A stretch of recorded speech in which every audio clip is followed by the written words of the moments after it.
There you go. Now go to full screen mode. Go to full screen mode. Go to presentation mode.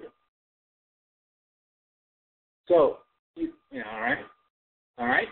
Now you're recording, and we're good to go. Okay. This is Larry Tebow from PDS Remarking.it. Today we're going to interview Torrey Russell, the CEO of Offers Network and the creator of Remarking.it, as a special guest, and we're going to talk about blogging 101.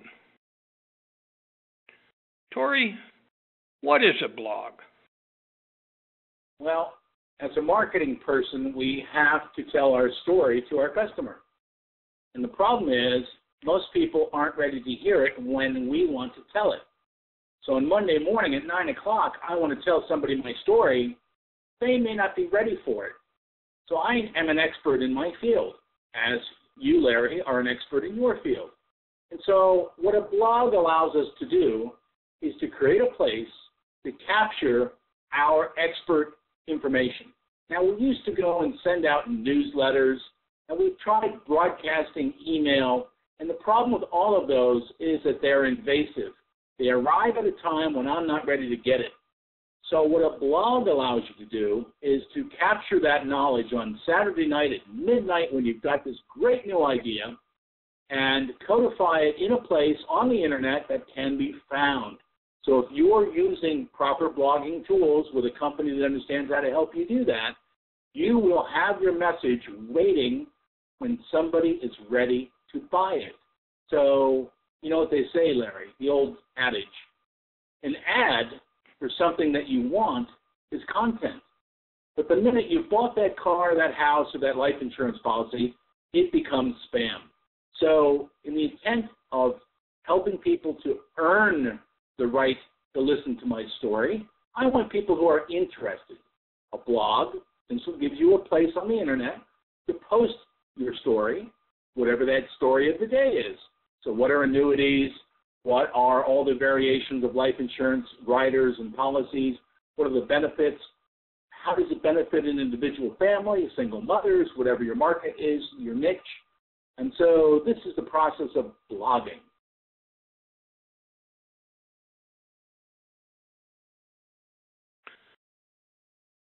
What is the content of a blog? Well, you can have lots of things in a blog, and a lot of people talk about the weather or how to change car tires. What I'm trying to do with my blog is to create a place that engages people who know me or who want to know about something, and then can find a place that they feel comfortable with instead of being overwhelmed when they call in. If you call an insurance company and say, tell me about the concept of blah, blah, blah, you're going to get a full-on sales pitch from that person who's answering the phone. But if I can go out on the web and do my research and find a site where I find somebody who speaks my language, I'm going to be much more comfortable getting to know them and doing the work with them. So we talk about building compelling and relevant content around your expertise. It's effectively a way of showing off that you are an expert in the field. What is compelling and relevant content? When you are knowledgeable about something, so every day, if you're, let's say, an insurance broker selling a certain form of life insurance, you've understood all the variations. You understand the limitations, what happens when somebody has pre-existing conditions, all of these kind of variations. You know people in your age group you want to work with, your demographic. Some people like to work with young couples. Other people are more focused on older people hitting their retirement bubble. And so these variations, these knowledgeable buckets are things you've learned about, you have stories about, you have resources for people to learn about, you know the law. And so this is where you can expound on your expertise. So relevant content is, again, it's important to me when I want to learn about it. And now you've got a place you can post it. I can find you on the internet.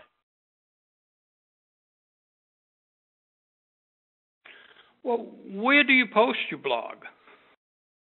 Well, there's lots of options. The best thing to do is to set up a domain and get started. Now, we have a service that we do this with, of course, but I think the bottom line is get going. You can have a free place to post, but you really need to optimize it.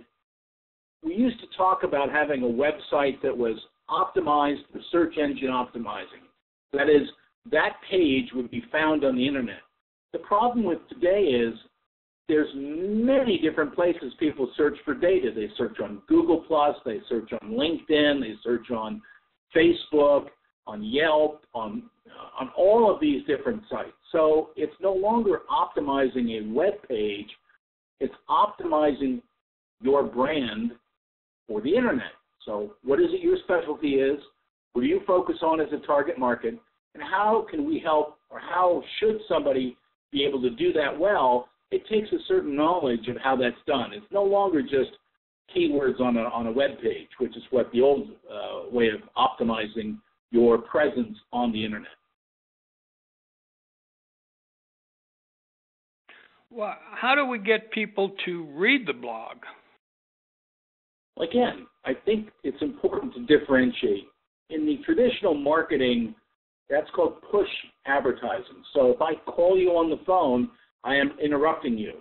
If I have you seeing a billboard when you drive down the street, watch a TV ad, listen to a radio ad, those are all called push marketing.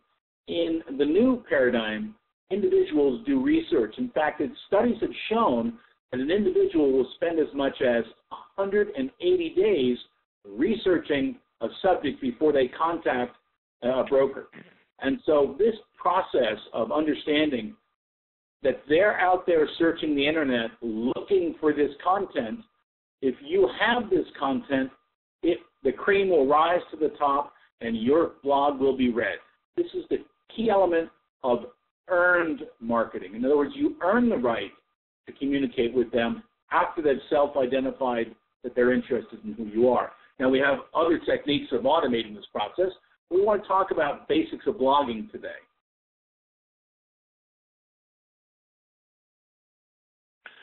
What's the difference between earned media and paid media? So on Google, I can go and buy an ad, pay-per-click. It's called an SEM, search engine marketing ad. And on Google, they'll be happy to sell me. They're at the top of the page. They've got a little color on them now called ad. They say ad next to them. And so if you're looking for life insurance in a local city, a life insurance broker or whatever, and you'll see a bunch of people, you can buy an ad to be at the top. That's paid media. The problem with that is it's very expensive. And in some markets, that can be as much as $20 a click. So it can become, each lead can become very expensive.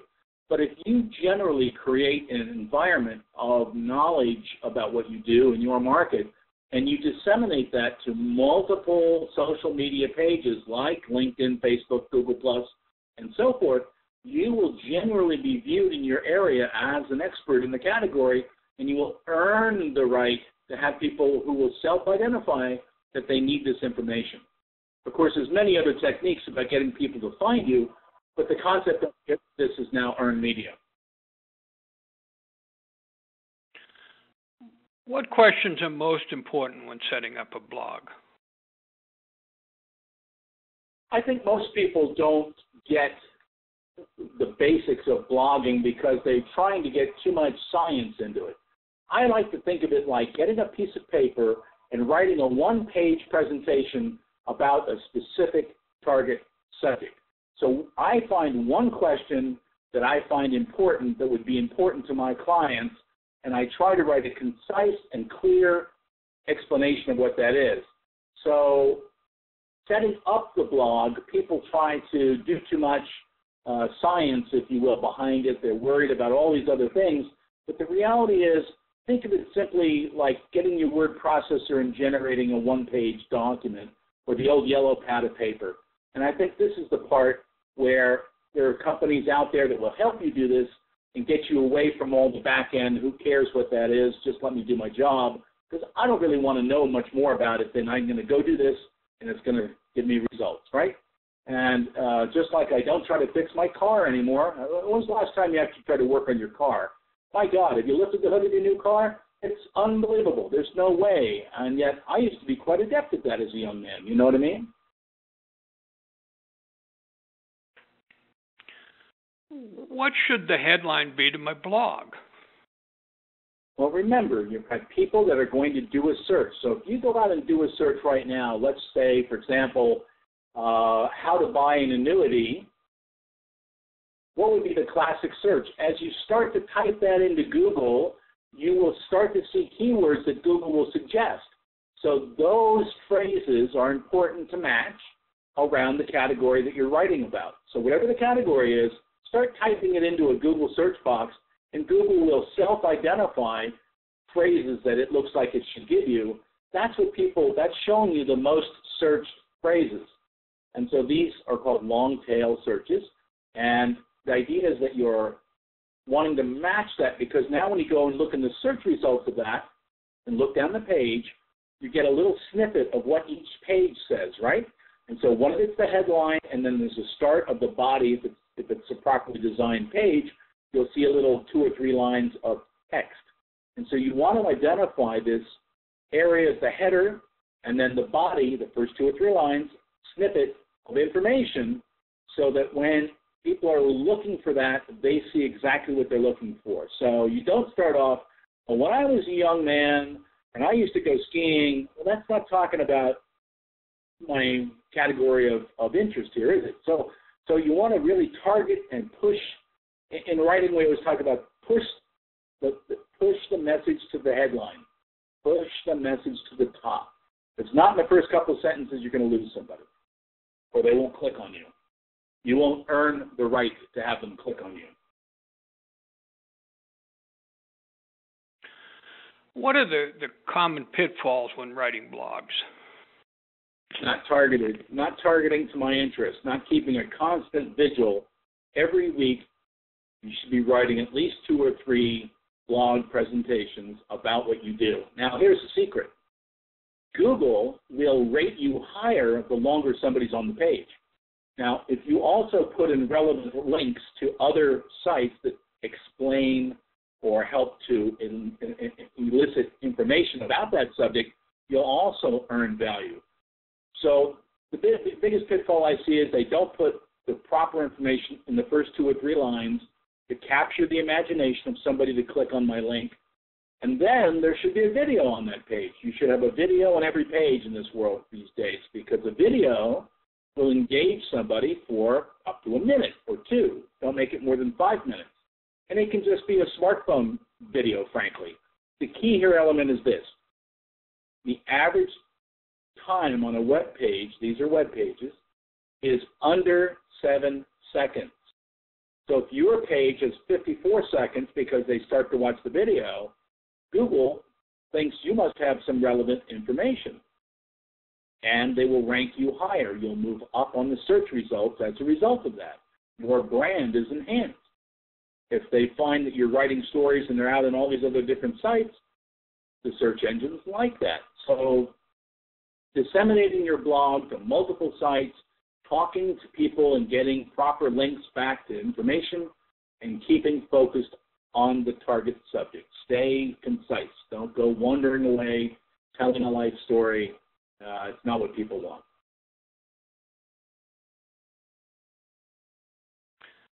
How do I get people to read it? Well, one of the ways is to start taking your current clients and getting them to sign up to receive this information. Everybody has current clients, and the idea is here's an opportunity for people to read about it. Now, what I've done, every time I go on the phone with somebody and I talk about what I do for a living, I then turn around and send a link that includes a link from my blog. So I always have, and I've written about all of the subjects that I want to talk about in my business marketing approach. And so when I'm going after and developing my partnerships, I try to find people who want that information, see it as value, and then I send them relevant links to that from my blog. So I'm constantly promoting my blog to other people, and they often will forward it on to others.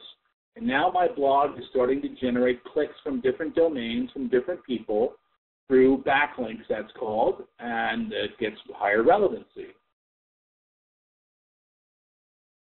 There's one more thing I want to go in before we get off that topic. And just real quick, when you are a member of LinkedIn, you should be joining those social circles, and you should be going in and publishing the 10 ways to blah, blah, blah in that social circle.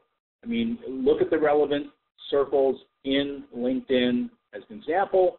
There's industry verticals. You also often will have a local chamber, which is another way to do it on their website. Often they will allow you to post information on those websites. Every chamber I've ever been a member of has a special page. You pay to be a member, but you can post there. Well, that gives you tremendous backlink opportunity. I also tend to send my blogs to my local press and get people to write about it, which newspapers and magazines and radio stations love content. So it's free, right? Yeah. Should my blog be an actual story? Well, you say story, really your story is what you're an expert at. But I like to get my client to tell their story. So what we're trying to do now is think differently. So we are trying to create user-generated content. And user-generated content is the success of using my service or tools or buying my products and how that's affected their lives. Now I've got an opportunity for my customer to tell potentially other customers about what's going on. So I like to think of it as user-generated content, and that's really my customer's story that I capture and put on my website or on my blogs. Does the location ever enter into the blog? Well, so the problem is that the server that I use is in LA, but I live in Central Coast, California. So in reality, it doesn't really help me. You really need to talk about it in the content. So you should be talking about the location you're in. You should be mentioning it. You should be creating other facility within your blog, like your author relevancy with Google. There's a number of little techniques that help to verify who you are and where you do business. Again, these are the kind of secrets of the back end of the blogging. That's a little over the top for today's discussion. But know that there's other things like rel equal auth.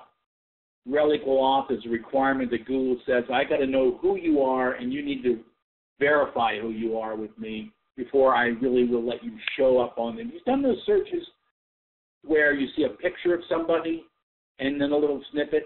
That person's been verified by Google.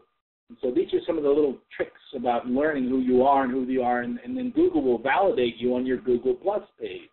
That's all part of doing the back end. That's blogging 201.